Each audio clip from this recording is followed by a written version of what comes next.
Alors c'est vrai que le cloud, c'est rentré maintenant dans les esprits de tout le monde comme un service, avec cette souplesse et cette flexibilité apportée par le cloud computing. L'évolution est en marche depuis pas mal d'années et Exae pour le coup propose du cloud ou du software as a service depuis une quinzaine d'années.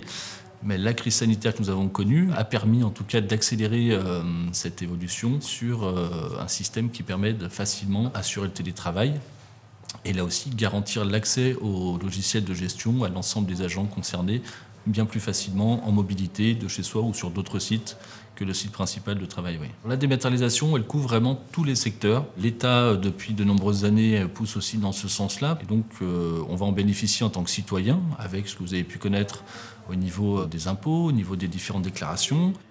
Aujourd'hui, on s'aperçoit que tous les Français quasiment sont à l'aise avec ces outils, mais il faut prendre conscience que certains sont encore un peu réfractaires par rapport à cette évolution. Et dans la vie de chaque agent, on va dire 25 ou 30% sont très attachés à avoir un bulletin remis en main propre. Donc c'est un petit changement de mentalité qu'on doit apporter et qui doit être accompagné en fait. Donc tout l'enjeu de l'État et de la sphère institutionnelle, c'est que ce soit pas une dématérialisation subie, mais souhaitée et bien accompagnée.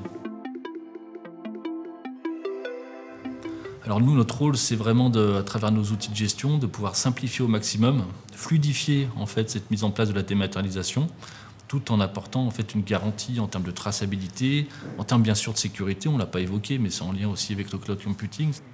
On vous met à disposition un bouquet de services directement sur Internet, donc accessible par navigateur. Et vous n'avez rien à installer sur votre poste, rien à installer sur vos serveurs, pas d'investissement matériel lourd.